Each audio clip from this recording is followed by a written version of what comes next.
Olá, queridos. Vamos falar hoje do assunto o cristão e o porte de armas. Mas vamos conhecer primeiro, falar um pouquinho sobre as leis, a lei, né?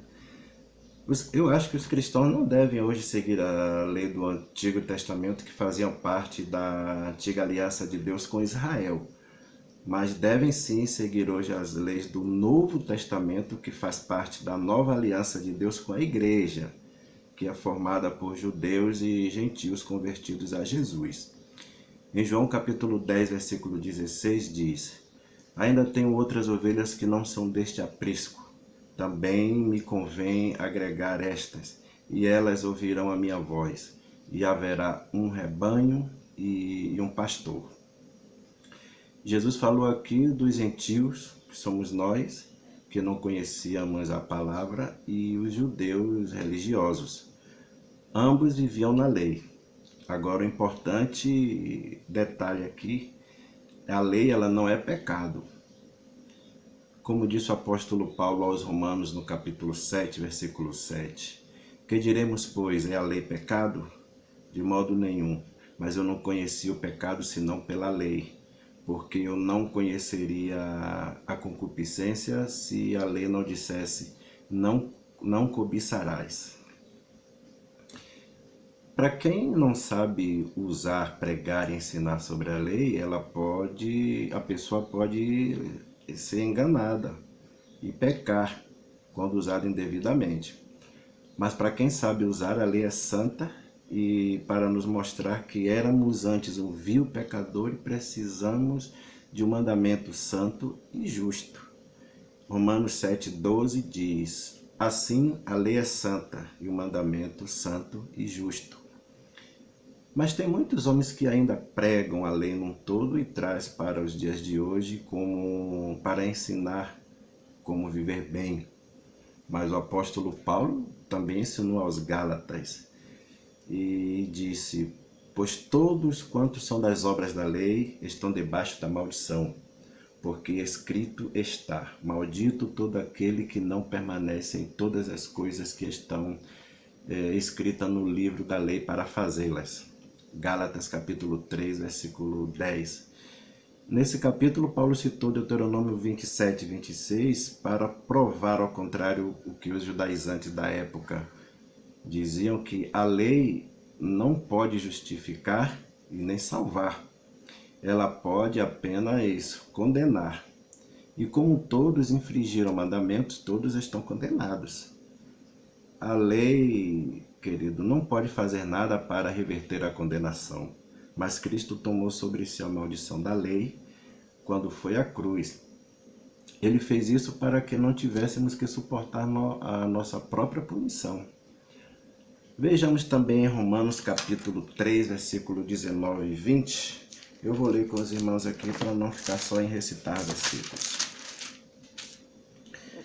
Ora, nós sabemos que tudo que a lei diz ao que estão debaixo da lei o diz, para que toda boca esteja fechada e todo mundo seja condenável diante de Deus. Por isso, nenhuma carne será justificada diante dele pelas obras da lei, porque pela lei vem o conhecimento do pecado. O que é as obras da lei?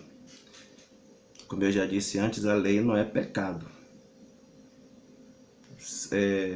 Mas se alguém usar como pretexto sem um contexto, a pessoa pode pecar.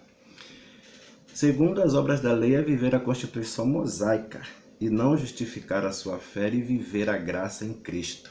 João 1,17 diz: Porque a lei foi dada a Moisés e a graça e a verdade vieram por Jesus Cristo. Agora vamos lá. Para evitarmos mal entendido antes de analisarmos o Novo Testamento, vamos ver brevemente o que no Antigo Testamento falava ao povo judeu a respeito. Vamos ler também em um texto bíblico em Êxodo capítulo 21, do versículo 16 ao 12 ao 16. Vamos lá. Quem ferir alguém que morra, ele também certamente morrerá, Porém, se lhes não armou cilada, mas Deus o fez encontrar nas suas mãos, ordenar-te-ei um lugar para onde ele fugirá. Mas se alguém se ensoberbecer contra o seu próximo, matando-o com um engano, tirá-lo-ás do meu altar para que morra. O que ferir a seu pai ou sua mãe, certamente morrerá. E quem furtar algum homem e o vender ou for achado em sua mão, certamente morrerá. Mas eu vou citar também alguns versículos nesse mesmo capítulo, do 22 ao 25, diz: se alguns homens pelejarem e ferirem uma mulher grávida e forem causa de que aborte, porém se não houver morte, certamente aquele que feriu será multado conforme o que lhe impuser o marido da mulher, e pagará diante dos juízes. Mas se houver morte, então dará vida por vida, olho por olho, dente por dente, mão por mão, pé por pé, queimadura por queimadura, ferida por ferida, golpe por golpe. Aqui vemos que Deus institui a pena de morte explicitamente no versículo 23, 24 e 25. Devemos entender que a regra olho por olho foi instituída como uma orientação para os juízes, não para relacionamentos pessoais e nem para justificar uma vingança. Quando passarmos para o Novo Testamento, nós vamos ver que Jesus usou esse princípio para nos ensinar a não fazer retaliações. Aqui na Bíblia, nenhum texto do Antigo Testamento ele nem autoriza e nem proíbe o cristão civil a carregar armas. O que encontramos é a autorização de Deus a Moisés, que dá ordens a Josué a escolher homens para a peleja ou a guerra. Eu vou citar alguns versículos para a gente entender. Êxodo 17:9 diz: pelo que Moisés disse a Josué: escolhe-nos homens e sai a peleja contra Amaleque. Amanhã eu estarei no cume do outeiro e a vara de Deus estará na minha mão. Números capítulo 1, versículo 3 diz: da idade de 20 anos para cima, todos os que saem à guerra em Israel, e a estes contarei segundo os seus exércitos, tu e Arão. Ainda em Números capítulo 31, Moisés manda 1000 homens de cada tribo se armarem para a guerra contra os midianitas.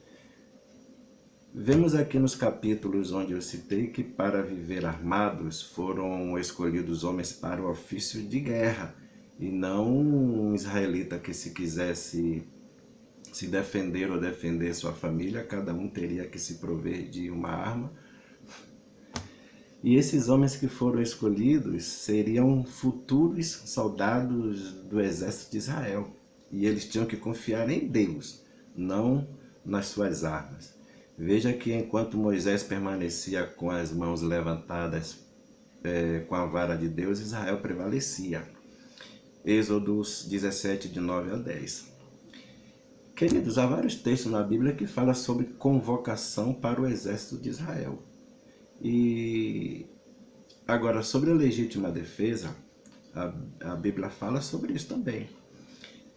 Numa ação de roubo ou furto, a melhor opção dada pelos especialistas é de não reagir e em seguida registrar a ocorrência. Agora, se o atentado for contra a vida de um cristão e o cristão souber se defender, eu acho que qualquer objeto se transforma numa arma. Até mesmo a própria força física poderia servir como meio de defesa. Sansão feriu 1000 homens filisteus com uma queixada de um jumento. Juízes capítulo 15 diz: e achou uma queixada fresca de um jumento e estendeu a sua mão e a tomou e feriu 1000 homens. Eu acho que para um cristão andar armado ele tem que ter um argumento, né?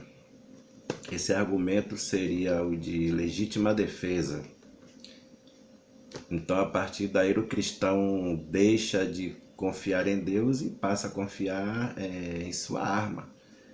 E caso venha a matar alguém, ele entra no artigo 6º dos 10 mandamentos. Não matarás. Êxodo 20, versículo 13. A concessão que Deus deu para matar, querido, está atribuída aos exércitos, em Deuteronômio capítulo 7. Tem uma legítima defesa em Êxodo 22:2 que diz: se o ladrão for achado a minar uma casa e for ferido de modo que morra, o que feriu não será réu de sangue. Bem, a legítima defesa aí onde nós lemos tem duas observações. O ladrão invadiu a casa, segundo, era noite. Se trouxermos essa passagem para a nossa época e assim com tanta literalidade, como muitos cristãos fazem e apoiam até o incentivo de um deputado Penina, ou Peninha, então temos que ler o versículo 3 também, que diz que se esse ocorrido acontecer depois do nascer do sol, quem matou o bandido será culpado do sangue, ou seja, o cristão aí cometeu um homicídio. E é aí que muitos cristãos se enganam quando são incentivados a ter uma arma e não conhecer muitas leis. E muitos estão deixando o ódio e a vingança tomar conta do seu ser. Veja o que diz em Romanos capítulo 12:19. Amados, nunca procurem vingar-se, mas deixem com Deus a ira, pois está escrito: minha é a vingança, eu retribuirei, diz o Senhor. Vamos agora em Mateus capítulo 5, 38 e 39, diz assim: ouviste que foi dito, olho por olho, dente por dente. Eu, porém, vos digo que não resistas ao mal, mas se qualquer te bater na face direita, oferece-lhe também a esquerda. Lembra lá de Êxodo 21? Vamos entender o que Jesus quis dizer sobre bater a face e oferecer a outra. É difícil, querido, mas quando sofremos uma injustiça, frequentemente nossa primeira reação é buscar vingança.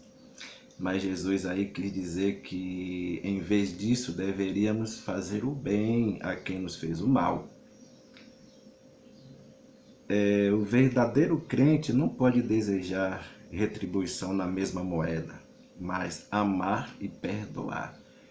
Isso não é uma coisa natural, isso é sobrenatural e somente Deus pode nos dar forças para amar como Ele ama. Em vez disso, de planejar vingança, ore pelos que te prejudicaram, amém? Quanto ao porte de arma no Novo Testamento, que vamos entrar agora, não encontramos também nenhum lugar que possa respaldar um cristão civil andar armado para se defender. O texto que muitos citam para tentar encontrar respaldo está em Lucas capítulo 22, de 35 a 38, que diz: e disse, quando vos mandei sem bolsa, sem alforje ou sandálias, faltou-vos porventura alguma coisa? Eles responderam, nada. Disse-lhes, pois, mas agora aquele que tiver bolsa, tome-a, como também o alforje. E o que não tem espada, venda a sua veste e compre-a.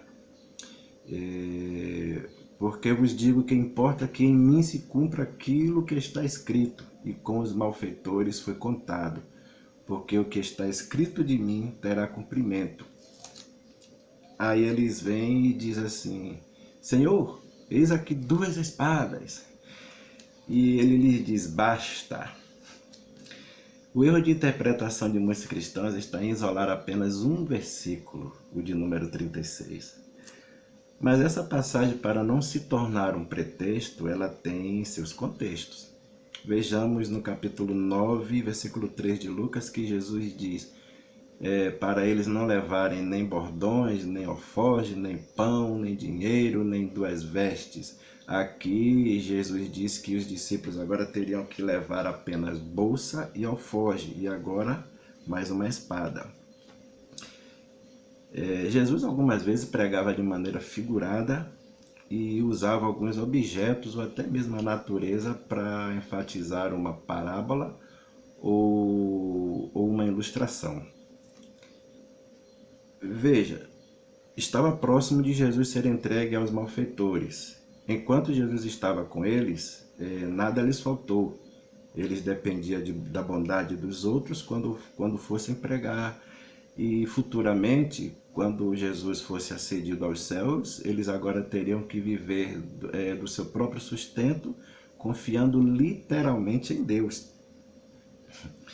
Quanto às armas, querido, será que Jesus era tão ruim assim em cálculos ou colocaria seus discípulos em situação suicida? Em não perceber quando disse basta, que apenas 2 espadas não daria para suprir a legítima defesa de 11 homens, uns pescadores, outro cobrador de impostos, nenhum deles tinha experiência em combate, só para proteger Jesus e futuramente se defender de um exército bem armado e treinados para matar? Jesus seria um líder irresponsável e cruel, né? Mas não era essa a intenção do mestre. As espadas serviram como figura para os discípulos entenderem que a palavra não poderia lhes faltar. Efésios capítulo 6, 17 diz: tomai também o capacete da salvação e a espada do Espírito, que é a palavra de Deus. Ela também transmite vividamente a ideia de rejeição e provação que Jesus enfrentou e logo eles também enfrentariam. Lucas 2,35 diz: e uma espada traspassará a tua própria alma para que se manifestem os pensamentos de muitos corações.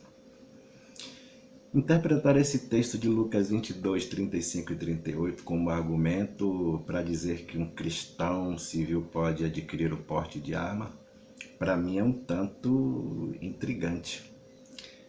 Tanto o Velho Testamento quanto o Novo Testamento eu vejo o porte de armas apenas para autoridades militares que, por sua vez, têm o poder de punir os infratores, né? Romanos capítulo 13 você vê isso aí. Queridos, para finalizar, eu não consigo entender como muitos cristãos e até pregadores, quando falam de Jó, pregam a vida de Jó, que Jó perdeu seus bens, perdeu seus filhos, foi ferido de lepra, né? E não conseguem interpretar esse texto como uma providência de Deus, né? Assim também somos nós. Nós somos dirigidos por Deus. O que acontece na nossa vida, Deus sabe o porquê que isso aconteceu, né? Não estou dizendo que a pessoa vai se deixar ser levado pelo mal, não. Mas Deus sabe o que vai acontecer na nossa vida. E Ele sabe nos proteger também. Amém? As nossas armas, ela não é carnal, não é uma matéria-prima. A nossa arma é espiritual. As nossas armas é isso aqui, ó. Como eu já li, a palavra e a oração. O apóstolo Paulo diz em 2 Coríntios capítulo 10, versículo 4: porque as armas da nossa milícia não são carnais, mas sim poderosas em Deus para a destruição de fortalezas.